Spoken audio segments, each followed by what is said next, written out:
So this is the Sdkfz 222 replica that I bought in 2019. I say replica, but perhaps movie prop would be a better description, as it lacks a little in the authenticity department. It is fully sized with the correct wheelbase, driving position, and is driven by a V8 petrol engine, so it sounds like the original.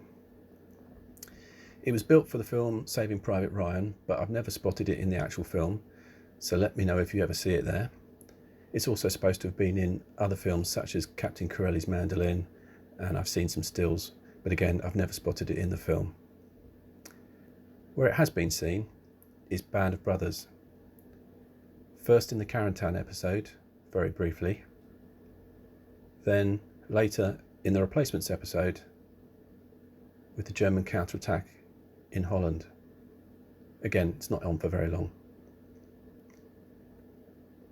Its last appearance was in Valkyrie, and it's still painted up as it was for that film.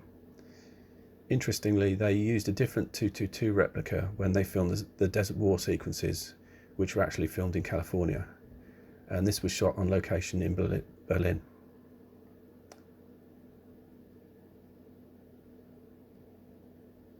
The engine hadn't run for 7 years and refused to start despite a week of tweaking, so we had to tow it onto a low loader.